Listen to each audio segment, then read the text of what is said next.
موضوع الدرس في عظمت کتاب اللہ تعالی سبحانہ فی سورۃ الانسان تفسیر ابن کثیر. الحمد للہ رب العالمین والصلاة والسلام على اشرف الانبیاء وسید المرسلین سیدنا محمد وعلى آلہ واصحابہ اجمعین. اللهم صل على سيدنا محمد وعلى آل سيدنا محمد كما صليت على إبراهيم وعلى آل إبراهيم في العالمين إنك حميد مجيد. أعوذ بالله من الشيطان الرجيم. بسم الله الرحمن الرحيم. إنا نحن نزلنا عليك القرآن تنزيلا فاصبر لحكم ربك ولا تطع منهم آثما أو كفورا واذكر اسم ربك بكرة وأصيلا ومن الليل فاسجد له وسبحه ليلا طويلا إن هؤلاء يحبون العاجلة ويذرون وراءهم يوما ثقيلا نحن خلقناهم وشددنا أسرهم وإذا شئنا بدلنا أمثالهم تبديلا إن هذه تذكرة فمن شاء اتخذ إلى ربه سبيلا وما تشاءون إلا أن يشاء الله إن الله كان عليما حكيما يدخل من يشاء في رحمته والظالمين أعد لهم عذابا أليما. قال المؤلف والمفسر رحمه الله تعالى أدام النفع بعلومه وعلومكم في الدارين آمين إلى أن قال يقول تعالى ممتنا على رسوله صلى الله عليه وسلم بما أنزله عليه من القرآن العظيم تنزيلا.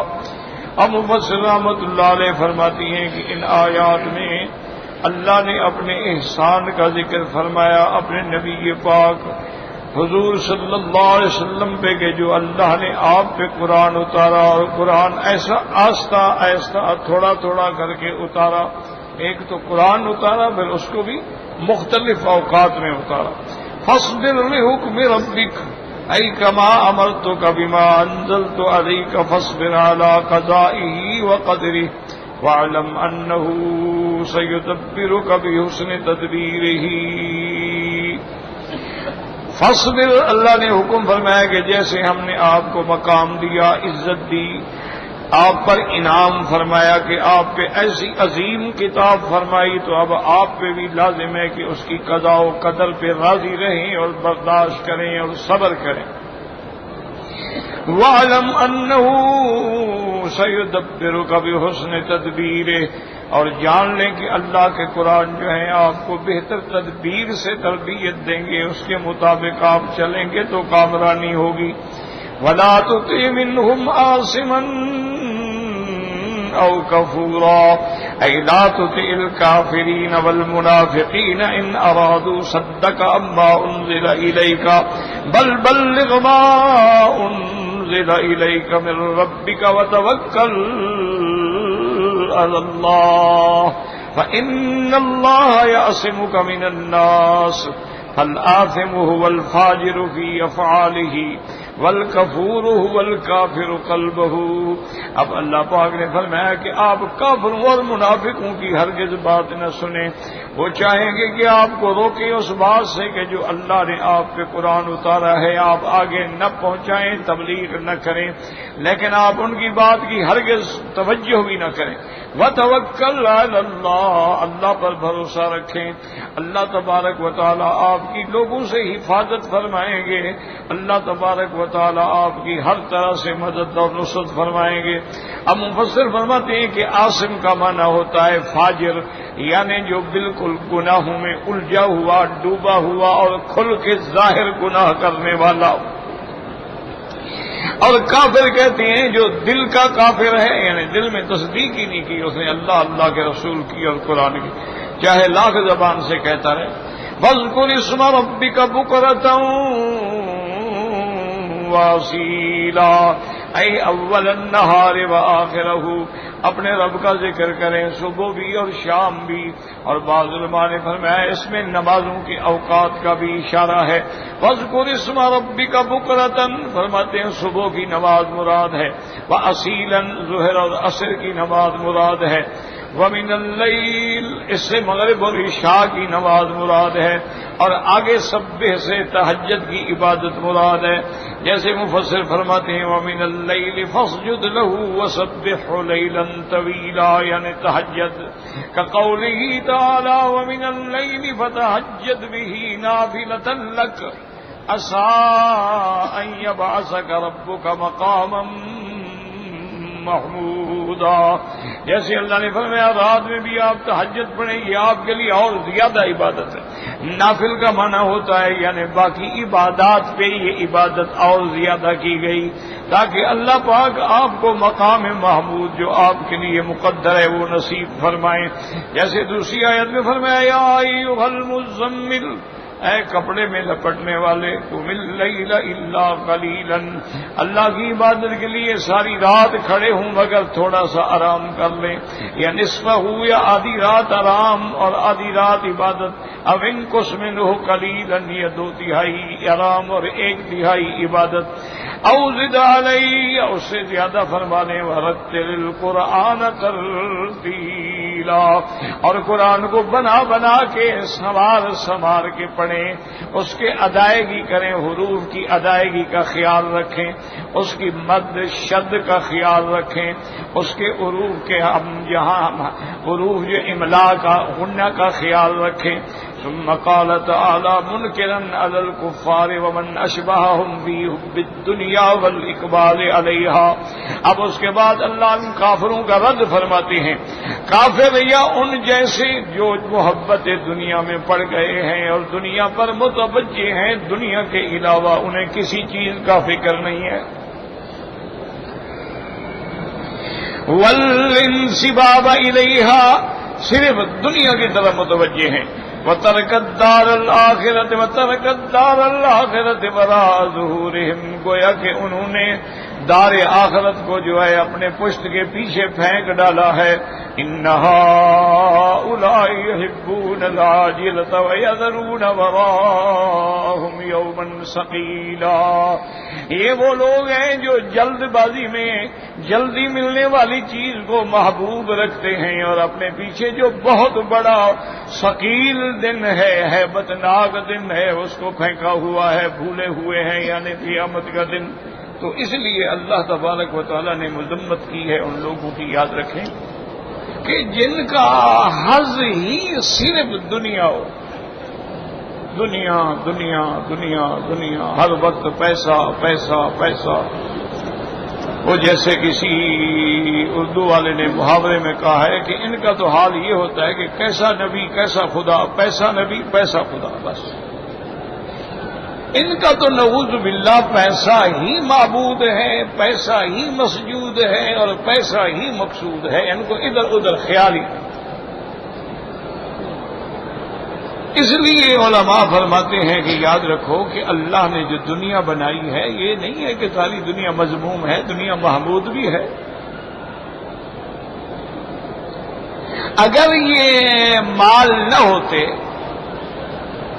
غنی نہ ہوتے تو زکوٰۃ کون دیتا، عشر کون نکالتا، غریبوں پہ خرچہ اور نفقات کون کرتا؟ تو دنیا میں اچھائی بھی ہے،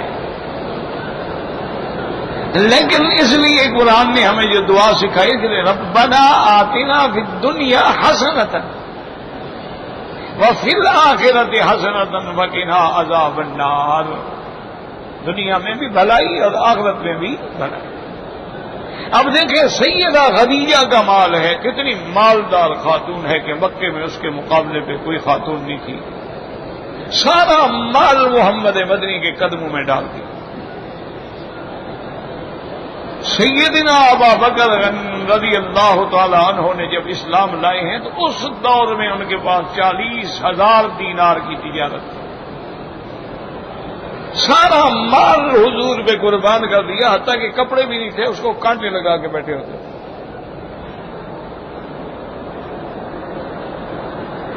سیدنا عثمان غنی کا غنا معروف تھا، لیکن کوئی ایسا مقام مسلمانوں پہ مشکل کا نہیں آیا کہ جس نے سیدنا عثمان غنی نے اپنا مال نہ لٹا دیا. سیدنا حسن حسین رضی اللہ تعالی عنہ کی خدمت میں جب سیدنا معاویہ رضی اللہ تعالی عنہ ہدایہ بھیجتے تھے، 1 لاکھ ریال، 1 لاکھ درہم ایک دن میں صدقہ کرا. سیدہ عائشہ صدیقہ رضی اللہ تعالی عنہا کے زمانے میں ان کے پاس اس دور میں 1 لاکھ درہم آیا. آپ نے غریبوں کو بلایا، یتیم بیوہ مسکین دیتے خیرات کرتے کرتے آپ روزے کے ساتھ تھی. شام کو جب افطار ہوا تو آپ کی خادمہ نے آپ کے گھر میں جو کام کرتی تھی اس نے آپ کے سامنے وہ سوکھی روٹی کے ٹکڑے اور 1-2 کھجور کے دانے رکھے اور پانی رکھا اور ساتھ کہا کہ اماں اگر آپ 2 4 5 10 درہم گھر کے لیے بھی رکھ لیتی تو ہم بھی کچھ اچھا کھانا بنا لیتے. ہمیں تم یاد کرا دیتی تو میں دے دیتی، تم نے یاد نہیں کیا. میں نے یہ دولت جو ہے یہ تو وہ دولت ہے جن کے بارے میں حضور پاک نے فرمایا کہ 2 بندے ہیں جن سے غبطہ کیا جاتا ہے، ایک عالم سے جو دنیا میں علم پھیلا رہا اور ایک اس مالدار سے جو اللہ کے راستے میں لٹا رہا.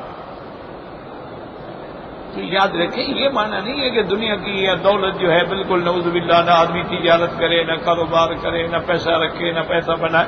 نہیں، حضور کا حکم ہے اپنے خاندان کو اغنیا چھوڑ کے جاؤ. یہ نہ ہو کہ تمہارے مرنے کے بعد جو ہے وہ لوگوں سے بھیک مانگتے رہے.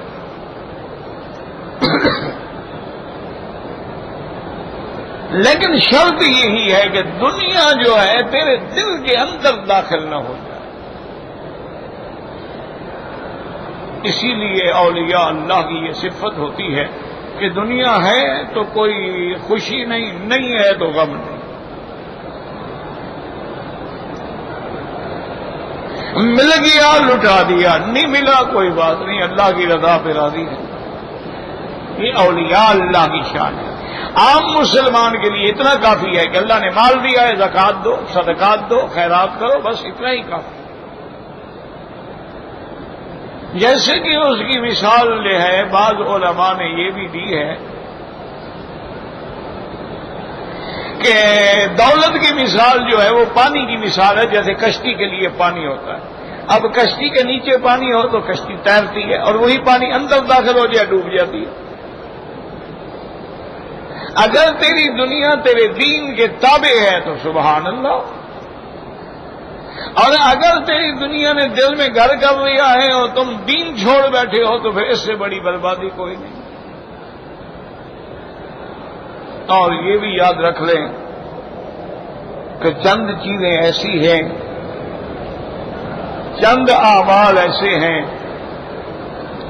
کہ اگر تم چاہتے ہو کہ قیامت میں حضور صلی اللہ علیہ وسلم کی مرافقت نصیب ہو جائے، حضور صلی اللہ علیہ وسلم کا قرب نصیب ہو جائے، تو اس کے لیے بھی حضور پاک نے ہمیں 2-4 چیزیں سکھا دی ہیں، بس عمل کی ضرورت ہے.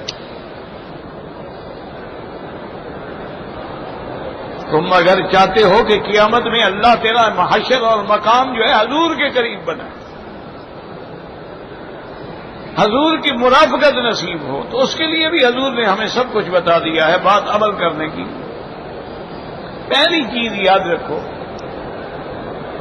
ایک صحابی تھے حضور کے حضرت ربیعہ، وہ حضور کی خدمت میں حاضر ہوئے. انہوں نے کہا یا رسول اللہ صلی اللہ علیہ وسلم، میں چاہتا ہوں کہ مجھے قیامت میں بھی آپ کی مرافقت نصیب ہو جائے.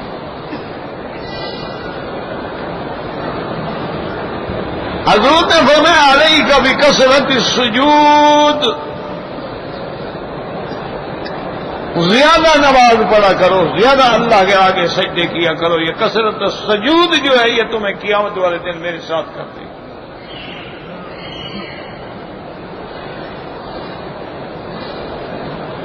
یعنی آپ نے سنت پڑھنی ہے، یہی وجہ ہے کہ فقہا جو ہے نا، یاد رکھو اور دعا کیا کرو، اللہ کرے ہمارے دل میں کسی فقیہ کے لیے، کسی مجتہد کے لیے، کسی محدث کے لیے کوئی بغض نہ ہو، عناد نہ ہو۔ اسی لیے یعنی آپ دیکھیں کہ امام ابو حنیفہ رحمۃ اللہ علیہ نے ہر اس حدیث میں عمل کیا ہے جس میں کثرت عبادت ہے۔ ظہر سے پہلے 2 سنتیں بھی ہیں، 4 بھی ہیں، ہم نے کہتے ہیں 4 مؤکدہ ہیں، ہر حال میں پڑھو۔ نماز ہو جائے نہیں پڑھی تو پھر لوٹاؤ۔ بعد میں 2 رکعت مؤکدہ ہے۔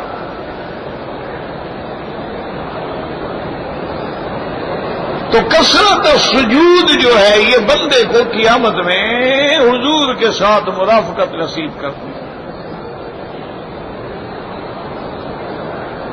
اور دوسری چیز کیا بتائیے حضور نے مرافقت کے لیے، یاد کر لو، یہ کام آئے گی انشاءاللہ۔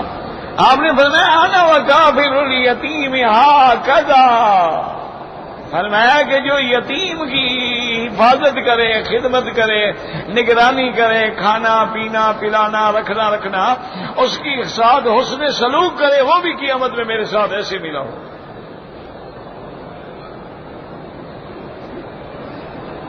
اور آپ نے فرمایا خیر بیت المسلمین، مسلمانوں کا وہ گھر سب سے اچھا ہے جس میں یتیم ہو اور اس کے ساتھ حسن سلوک، اور سب سے برا وہ گھر ہے جس میں یتیم ہو اور اس کے ساتھ برا سلوک کیا جائے۔ حضور نے فرمایا کہ جب تم یتیم کو مارتے ہو اور یتیم روتا ہے، اللہ کا عرش ہل جاتا ہے۔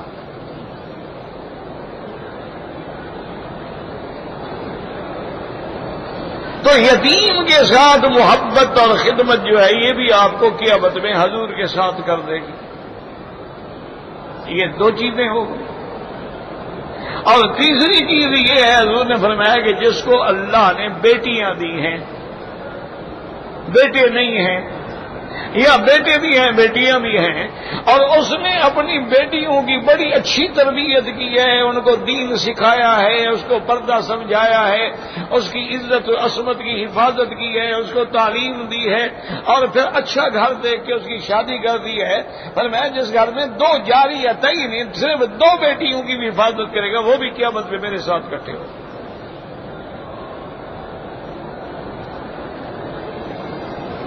3 چیزیں ہو گئی۔ اور 4تھی چیز جو ہے، ایک صحابی حضور کی خدمت میں آئے، انہوں نے کہا یا رسول اللہ صلی اللہ علیہ وسلم، میں چاہتا ہوں کہ میں قیامت میں آپ کے ساتھ ہوں، یعنی مرافقۃ خاتم الانبیاء۔ اسی لیے ایک دعا بھی ہے نا، اللہم انا نسألک الفوز فی القضاء وعیش السعداء ومرافقۃ الانبیاء والنصر علی الاعداء۔ حضور نے فرمایا اچھا تمہارے پاس کیا عمل ہے؟ میں نے کہا رسول اللہ ما عندی صوم کثیر ولا صلاۃ کثیر، میرے پاس بھی بہت زیادہ روزے اور بہت زیادہ نفلی نمازیں نہیں ہیں، مانا فرض تو پورے کرتا ہوں، مقصد ہے کہ نفلی نہیں ہے، تھوڑا کہ روزے بھی رکھتا تھا۔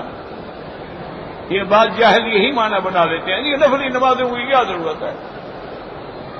اللہ کے بندے نماز بھی پڑھے گا وہ تو کافر ہو جائے گا، پھر حضور کے قریب کیسے جائے گا؟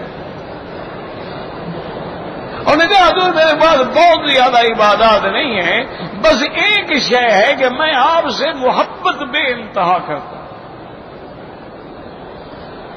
آپ کو اگر کانٹا بھی لگ جائے تو میں اپنا خون بہانے کے لیے تیار ہوں۔ آپ نے فرمایا تمہیں مبارک ہو، المرء مع من احب، وہ بندہ قیامت میں اسی کے ساتھ ہوگا جس سے محبت کرتا ہو۔ تو یہ 4 چیزیں ہیں جو دنیا میں رہتے ہوئے آپ حضور پاک کا قرب حاصل کر سکتے ہیں۔ مرافقت حاصل کر سکتے ہیں. اور حضور کا مقام کیا ہوگا؟ یبعثک ربک مقاما محمودا. اس لیے آدمی کو ہمت کرنی چاہیے. یہ دنیا ہے نا، اس میں محنت کرو، یہ آخرت کے لیے اپنی کھیتی لگا لو. فرمایا نحن خلقناہم وشددنا اسرہم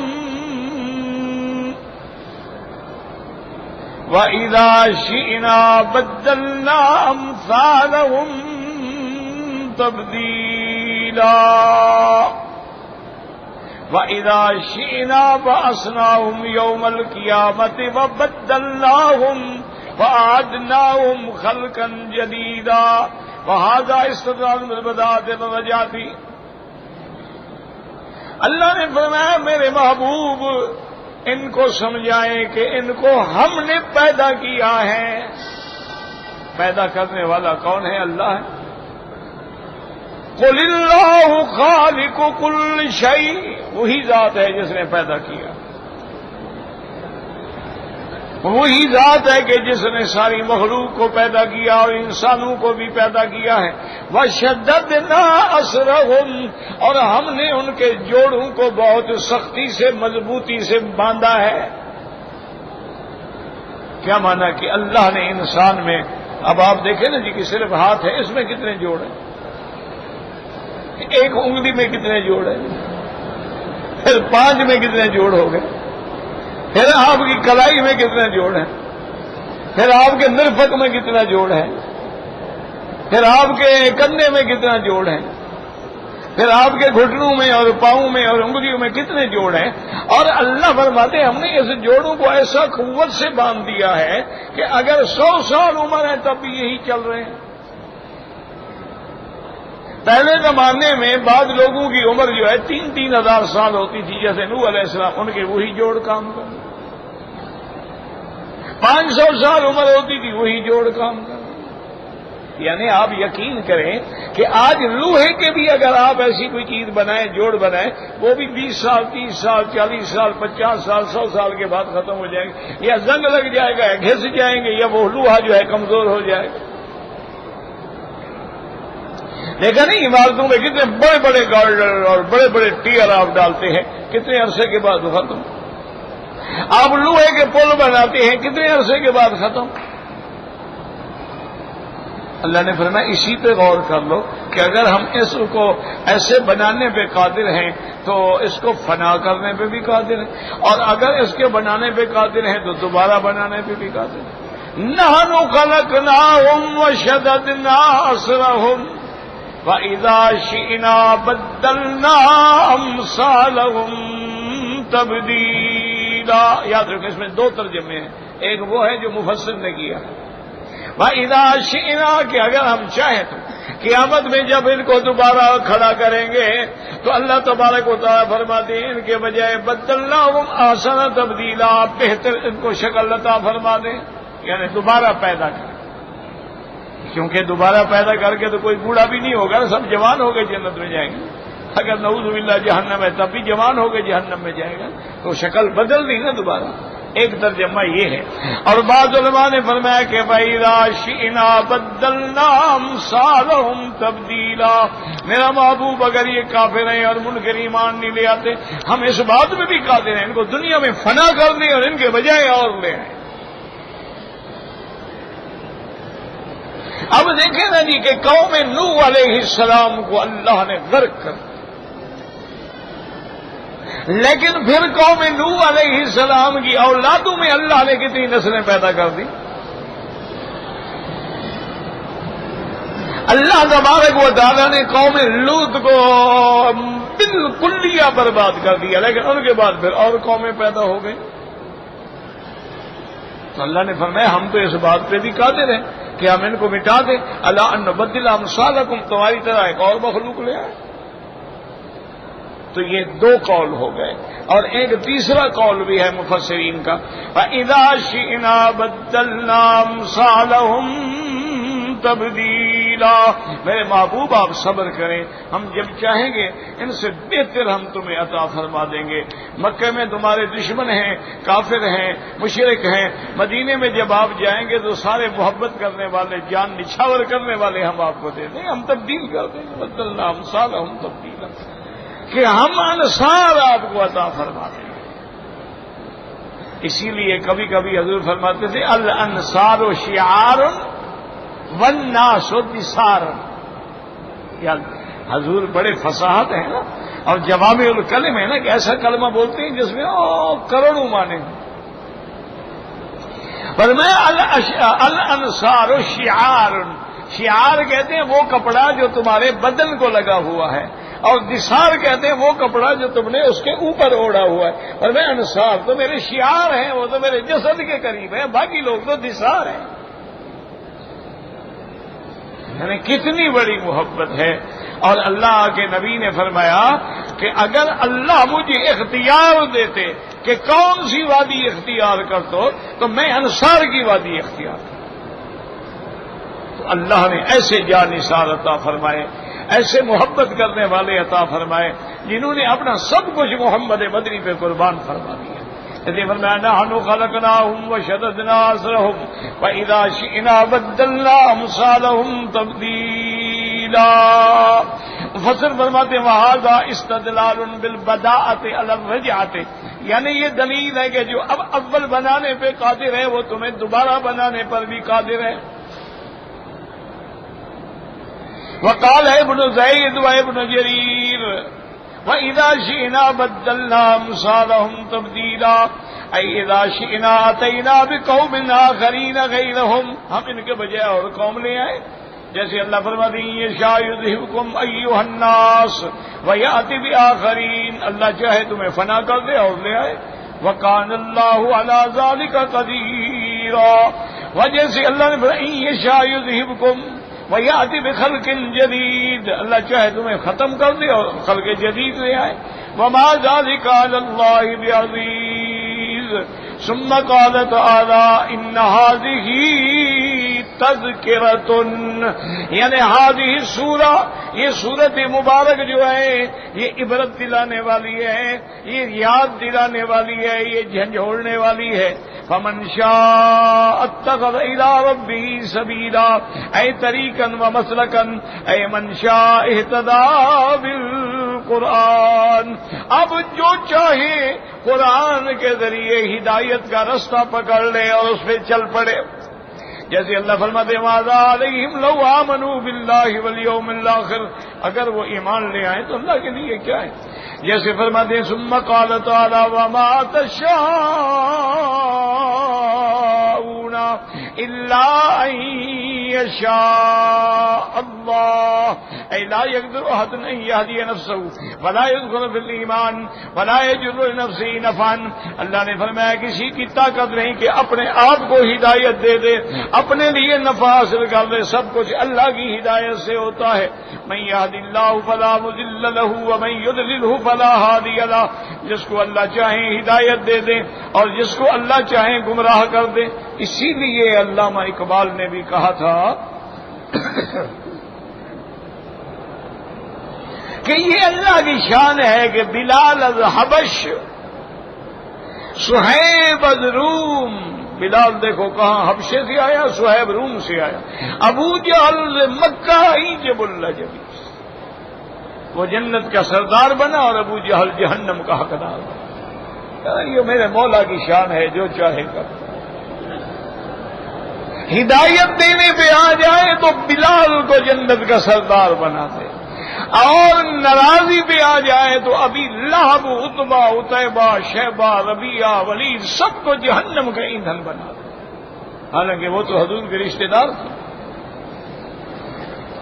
اللہ اگر چاہے تو نوح علیہ السلام کے پہ رسول اول رسول اس کے بیٹے کو جہنم میں ڈال دے گا، اللہ اگر چاہے تو حضرت ابراہیم کے ابا آزر کو جہنم میں ڈال دے، اللہ کو کون روکے گا۔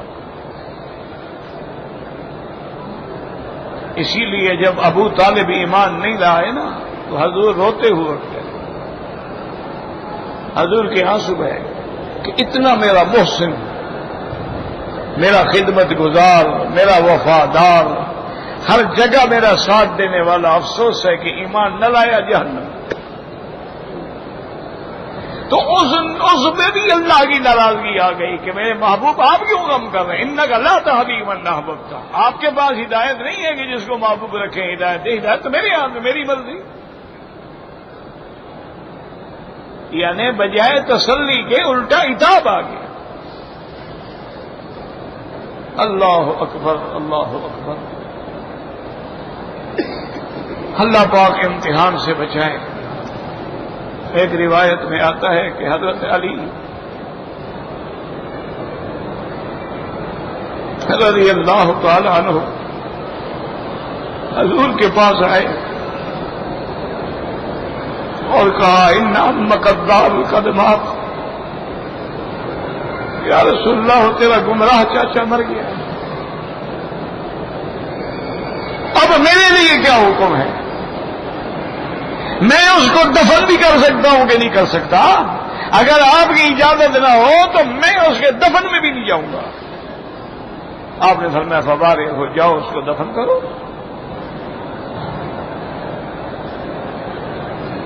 تو اب خود اندازہ کرو کہ حضور پہ کیا گزری اور حضرت علی پہ کیا گزری۔ علی کا باپ ہے، اللہ اکبر، حضور کا چچا ہے تو حضرت علی کا تو باپ ہے،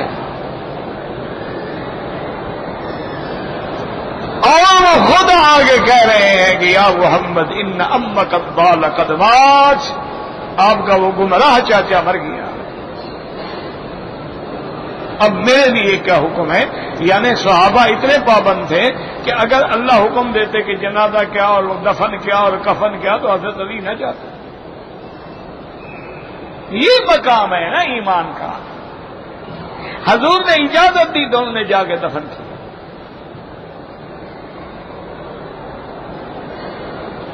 اللہ اکبر، اللہ پاک رحمت فرمائے۔ دعا کیا کریں کہ اللہ ہدایت کے فیصلے فرمائے، اور دعا بھی کریں۔ ہمارے ایک بہت اچھے دوست ہیں، بہت بڑے قاری اور بہت بڑے خطیب حضرت قاری محمد طیب صاحب ہانگ کانگ والے، ان کے بھائی فوت ہو گئے، اللہ ان کی مغفرت فرمائے، اللہ ان کے درجات بلند فرمائے۔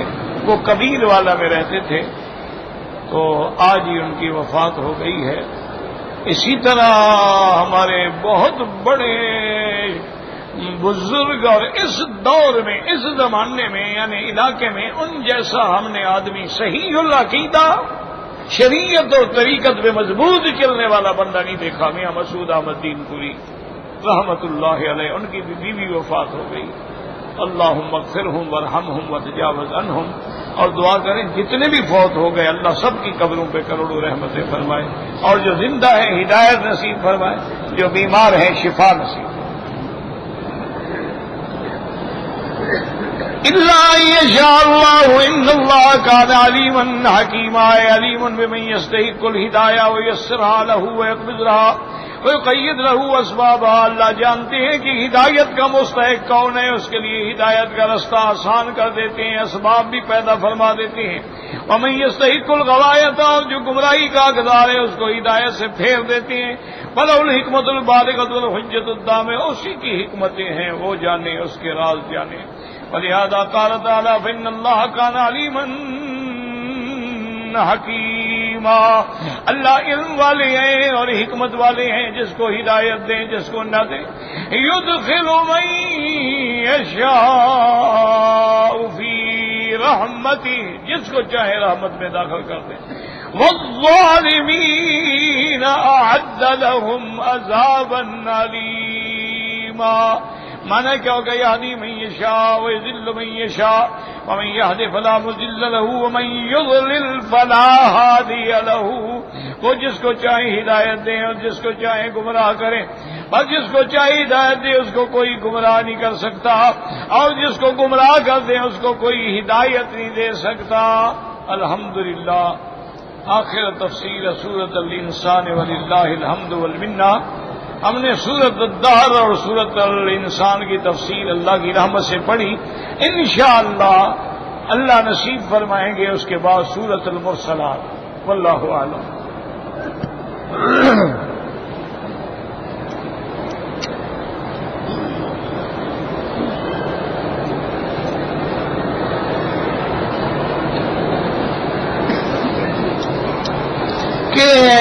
کہتی ہیں جی کہ آپ کے ماموں جو ہیں شمس الدین رحمت اللہ علیہ حضرت حسین علی رحمت اللہ علیہ کے شاگرد تھے. میں تو چھوٹا تھا لیکن میرا خیال ہے وہ شاگرد. اور اسی طرح ہمارے بہت بڑے استاد بھی مربی بھی محسن بھی حضرت حبیب اللہ گمانوی رحمت اللہ علیہ جو علامہ انور شاہ کاشمیری کے اجلا شاگردوں میں تھے، وہ بھی حضرت حسین علی سے بیعت تھے. حضرت حسین علی رحمت اللہ علیہ تو یوں سمجھ رہے نا کہ استاد الاساتذہ تھے. وہ تو بڑے بڑے علماء کے استاد تھے رحمت اللہ علیہ رحمت الواسعۃ. بڑے لوگ تھے، ساری زندگی قرآن کی خدمت کی. حجہ خدا کی شان ہے، توحید کے تو علم بردار تھے. یعنی غلام اللہ خان جیسے لوگ ان کے شاگرد تھے، عنایت اللہ شاہ بخاری جیسے لوگ ان کے شاگرد تھے، لیکن حضرت مثنوی بھی پڑھاتے تھے. ایک ذوق ہے، اپنا اپنا ذوق ہوتا ہے. تو ان کا بلکہ مجھے خیال آتا ہے حضرت مہر علی شاہ صاحب گولڑے والے بھی ان کے شاگرد، لیکن بعد میں ان سے مناظرہ بھی ہوا کیونکہ آخر وہ تو پیر تھے نا. تو پیر تو کچھ ڈھیلا ہو جاتا ہے نا، جب آدمی پیر بنتا ہے نا تو کچھ ایسے باتیں ہو جاتی ہیں ڈھیلی ڈھیلی. تو حضرت سے مناظرہ بھی ہو گیا. حالانکہ سنا یہ ہے کہ شاگرد تھے، اللہ عالم، جو میں نے سنا ہے میں وہ بات کر رہا ہوں. باقی اس میں تو کوئی شک نہیں نا کہ حضرت ہدایت اللہ شاہ بخاری، حضرت مولانا غلام اللہ خان مرحوم، یہ تو لازمی ہے، اس میں تو شبہ ہی نہیں ہے نا کہ ان کے شاگرد تھے. اور میرا یہ خیال تقریباً 100% یہ ہے کہ میرے ماموں بھی شاگرد تھے، اور میرے استاد جو تھے وہ ان کے خلیفہ تھے، ان سے بیعت تھی. مولانا صاحب رحمت اللہ علیہ بھی فرماتے ہیں کہ میں بھی گیا تھا حضرت حسین علی رحمت اللہ علیہ کی خدمت میں. کہتے ہیں مجھے آپ کے استاد لے گئے تھے حبیب اللہ گمانوی، اور مجھے انہوں نے فرمایا کہ میں حضرت کی صحبت میں گیا ہوں تو چند گھنٹوں کے بعد میرا دل جو ہے وہ ذکر اللہ پہ جاری ہو گیا. وہ کہتے ہیں میں گیا 2 دن رہا. میں نے کہا حضرت ان کا دل تو جاری ہو گیا، میں تو 2 دن سے آپ کے پاس بیٹھا ہوں، میرے دل کو تو کچھ بھی نہیں ہوتا. تو حضرت مسکرائے، فرمایا تمہاری توجہ ان چیزوں میں نہیں ہے، تمہاری توجہ جو ہے کتاب و سنت کی تدریس میں، تم وہی کام کرو بس. تم اس لائن کے بندے ہی نہیں ہو، تم جس لائن پہ ہو اسی پہ لگے رہو بس. تمہارا کام ہے پڑھنا پڑھانا، تمہیں اس کے بغیر کوئی توجہ ہی نہیں. حضرت شاہ صاحب نے بھی کہا تھا کہ میرا دل کرتا ہے تمہیں ایک وظیفہ بتاؤں، لیکن مجھے پتا ہے تم وظیفہ بھی نہیں پڑھو. تو انہوں نے بھی میرے حضرت صاحب کے لیے، میرے والد صاحب اس وقت بالکل غربت تھی، یعنی غربت کی انتہا یہ تھی کہ ہمارے گاؤں سے بہاولپور تقریباً کوئی 40 میل کا فاصلہ ہے. والد صاحب پیدل گئے تھے، کرائے کے پیسے نہیں تھے.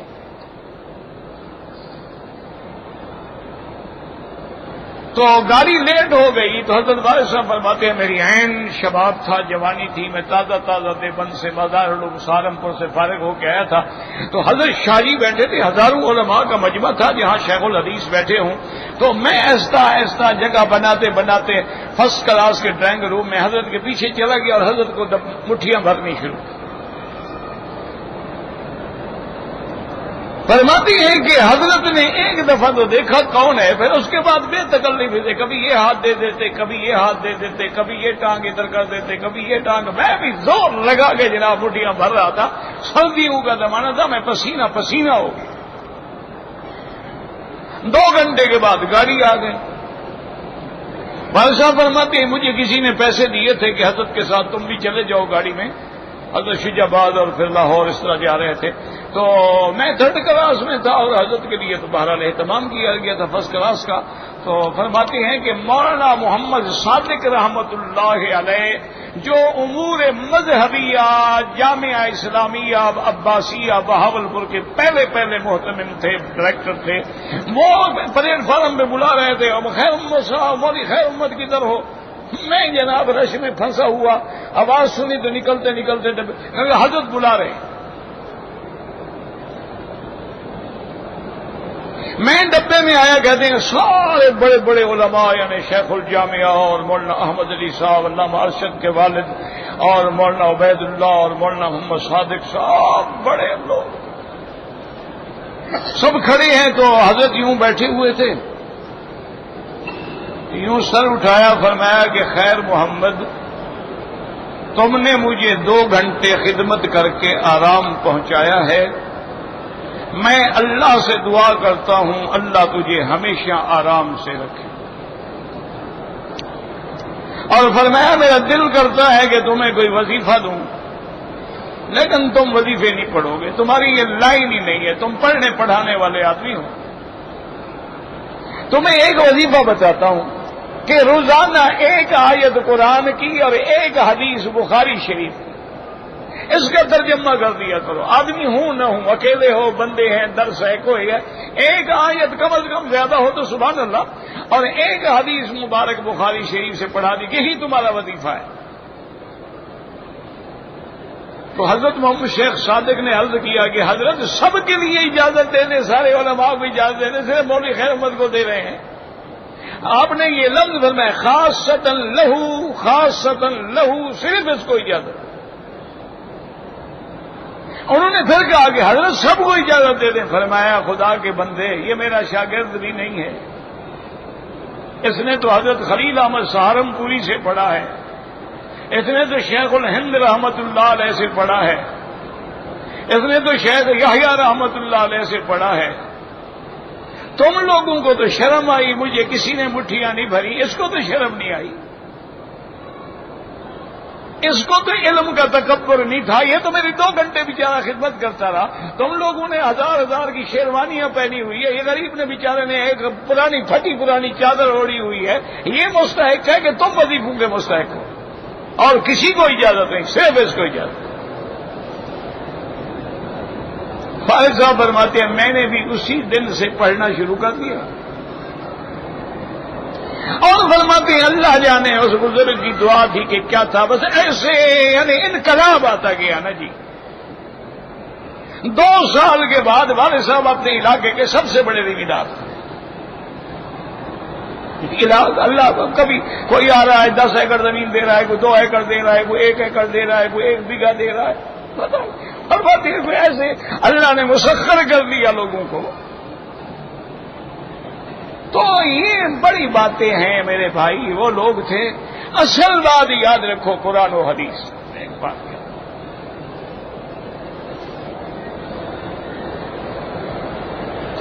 میں نے میقات سے عمرہ کر لیا ہے، اب اگر مکے میں رہتے ہوئے مجھے عمرہ کرنا ہو تو بالکل حد حرم سے باہر جائیں، مسجد عائشہ جائیں یا جیرانہ جائیں، عرفات جائیں، جہاں جائیں، حد حرم سے باہر جا کے احرام باندھیں۔ طواف کرتے ہوئے احناف نہیں، ائمہ ثلاثہ کے نزدیک ہے کہ نظر نیچے رکھو، صرف حجر اسود کی طرف جب آؤ تو توقیف کی حالت میں کعبے کو دیکھو اور اللہ اکبر وللہ الحمد، ورنہ نظر نیچے ہو، چونکہ طواف نماز کے اوپر ہے، نہ سینہ پھیرو نہ پشت پھیرو۔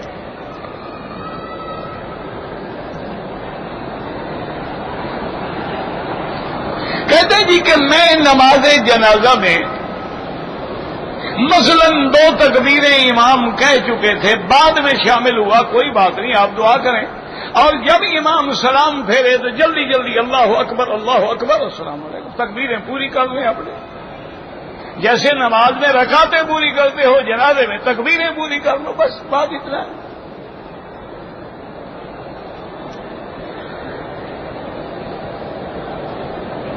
کہتے ہیں جی کہ چاروں طرف تو بلڈنگیں ہیں اور درمیان میں کعبہ شریف ہے، تو نظریں ادھر جاتی، یہی تو امتحان ہے نا کہ سب کچھ سامنے ہو لیکن نظر کعبے پہ، ساری دنیا ہو لیکن انت عبد اللہ کانک تراہ، گویا کہ تم خدا کو دیکھ رہے ہو۔ امتحان تو اسی کا نام ہے، تم بلڈنگیں دیکھنے آتے ہو،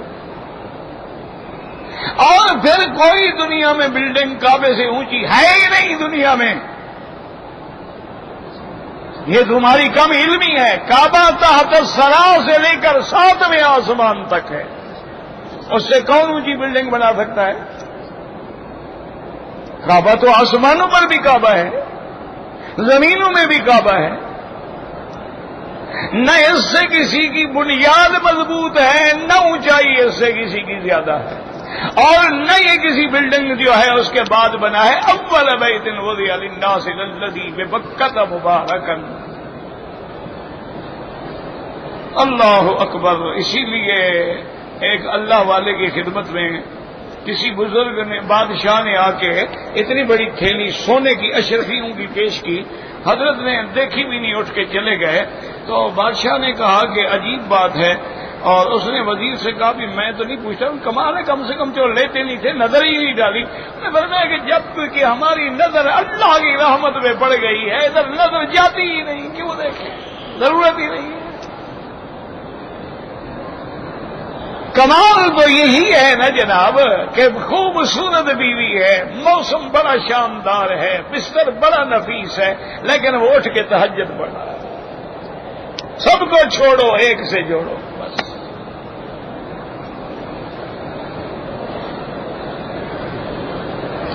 بیت اللہ کو چمٹنے کی اجازت نہیں ہے ما سوائے مقام ملتزم کے۔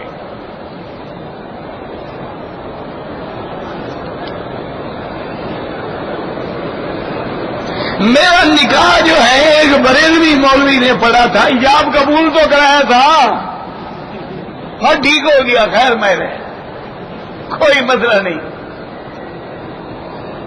نکاح تو ایسی چیز ہے، اللہ نے کافروں کا بھی قبول کر لیا۔ حضور کا نکاح کس نے پڑھایا تھا؟ بھائی سرکار دو جہاں کا نکاح ابھی طالب چاچے نے نہیں پڑھایا تھا، وہ مسلمان تھا۔ اچھا، حضور کے داماد جو کافر تھے، جن کو حضور نے بیٹیاں دی ہیں، عمرو بن العاص بی بی زینب کا شوہر تھے، بعد میں اسلام لے آئے، حضور فرمایا بس نکاح وہی کافی ہے،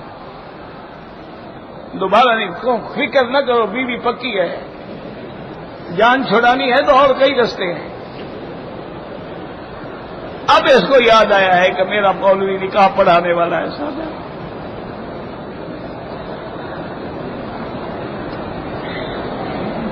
کہتا جی کہ میری شادی 2 جولائی کے 2012 میں ہوئی تھی، ابھی تک ولیمہ نہیں ہوا، ماشاءاللہ 2-4 بچے جننے کے بعد کر لینا۔ اللہ کے بندے، ولیمہ ہوتا ہے میاں بیوی کے ملنے کے بعد، 1 دن بعد، 2 دن بعد، 4 دن بعد۔ چلو نہیں کیا تو نہیں کیا، کوئی بات نہیں، وہ بھی نکاح نہیں ٹوٹتا، فکر نہ کرو، بیوی تیرے گلے میں ہے۔ ولیمہ نہ کرو، بیوی کا کیا قصور ہے؟ ولیمہ تو تم نے نہیں کیا، اس کا کیا گناہ ہے؟ اچھا شوق ہو تو اب کر دو، ولیمہ ایک سنت ہے نا، کھانا کھلا دو دوستوں کو۔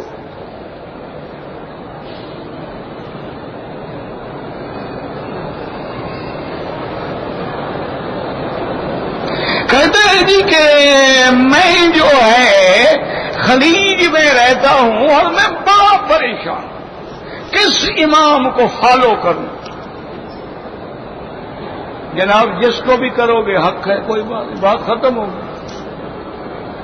قرآن کی 7 قراتیں ہیں کہ نہیں؟ آپ قاری عاصم کی قرات پڑھتے ہیں، باقی 6 تو نہیں پڑھتے، لہذا قرآن پڑھنا صحیح ہے یا غلط ہے؟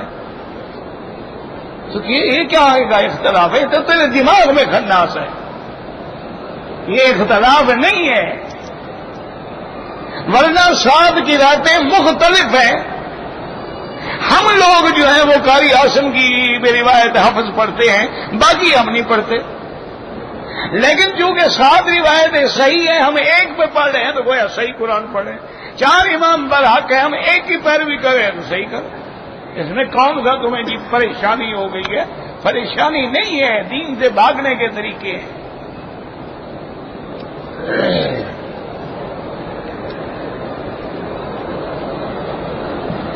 میری ابھی اولاد کی خواہش نہیں ہے، میری بیوی ابھی کالج میں پڑھ رہی ہے، میں اگر اولاد کے نہ ہونے کے لیے اپنے مادے کو یعنی باہر ضائع کر دوں تاکہ اولاد نہ ہو، بالکل گناہ ہے۔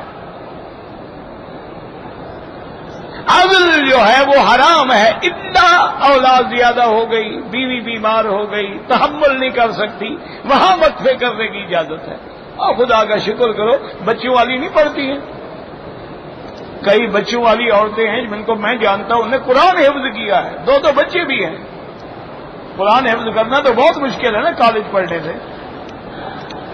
ایسی باتیں نہ کرو، اور کہیں ایسا نہ ہو کہ خدا ہمیشہ کے لیے اولاد سے محروم کر دے۔ اللہ کی نعمت کو مت روکو، اللہ انتظام کریں گے۔ اگر کوئی آدمی فوت ہو گئے ہیں ان کے لیے عمرہ کر سکتے، جو زندہ ہیں اور معذور نہیں ہیں ان کے لیے نہیں، وہ خود کریں۔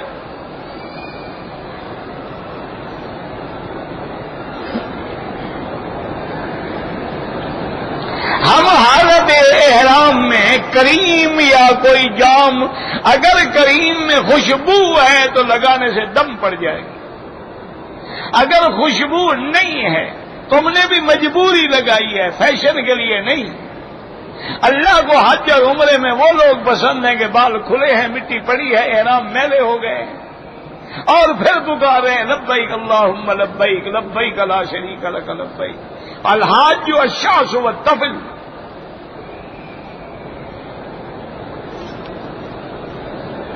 اگر میرے ذہن میں برے وسوسے آتے ہیں کوئی بات نہیں، وسوسے آتے ہی اس کو ہیں جو ایمان والا ہے، کافر کو وسوسے نہیں آتے ہیں، اور اللہ نے جب معاف کر دی ہے فکر کرنے کی کیا ضرورت ہے؟ ہر نماز کے بعد 2 رکعت پڑھنا واجب ہے۔ اگر کوئی آدمی اہل بدعت میں سے ہے اس کو امام نہ بنائے، اس کے پیچھے نماز نہیں ہوتی۔ جو دنیا کا علم ہے بالکل اس کو بھی حاصل کرو۔ حضور نے صحابہ کو کہا تھا کہ دوسروں کی زبانیں سیکھو، تو دنیاوی علم منع تو نہیں ہے، لیکن اللہ رسول کو نہ چھوڑو۔ اللہ اور اللہ کے رسول، پہلے دین کا علم بھی حاصل کر لو، بنیادی علم ہی کم از کم حاصل کر لو، دنیاوی علم حاصل کرو کوئی بات نہیں۔ قرآن شریف جہاں پڑھیں گے ثواب برابر ہے نہیں ہے، حرم میں پڑھنے میں تو 1 لاکھ قرآن کا ثواب ملے گا۔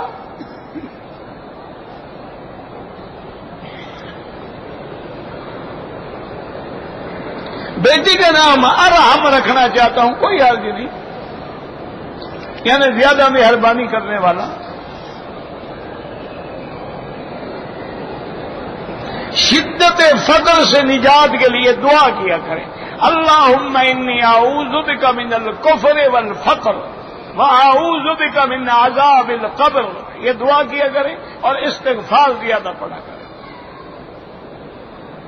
دعا قبول ہونے کے لیے 2 چیزیں ہیں، عقل حلال، صدق بقال۔ حلال کھانا شروع کر دو، سچ بولنا شروع کر دو، ہر دعا قبول ہوگی۔ جب اندر حرام جائے گا پھر کچھ بھی نہیں ہوتا۔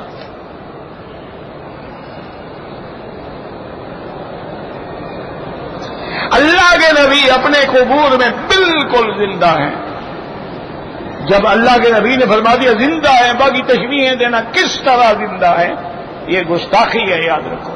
باقی وہ عالم برزخ ہے، اس میں کوئی شک ہے؟ وہاں دنیا کے احکام مرتب نہیں ہوتے۔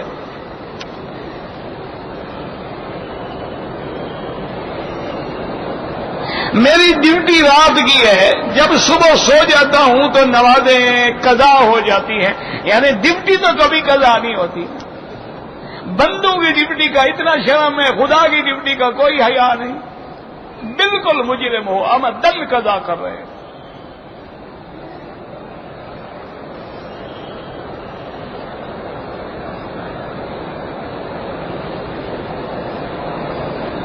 کوئی آدمی مصدق انجم، کسی کا نکاح ہے تو نکاح خاں سے کراؤ، میں تو نکاح خاں نہیں ہوں۔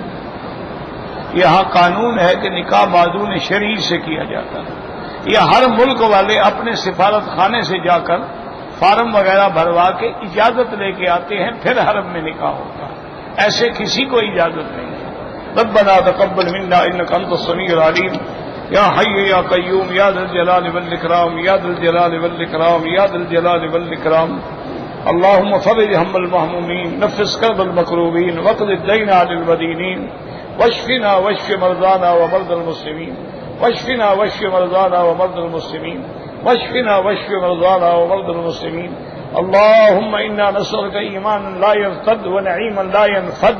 ربنا آتنا في الدنيا حسنة وفي الآخرة حسنة وقنا عذاب النار. صلی اللہ تعالی علی خیر خلقہ سیدنا محمد وعلى آلہ وصحبہ اجمعین. اللهم صل على سيدنا محمد وعلى آل سيدنا محمد وبارك وسلم.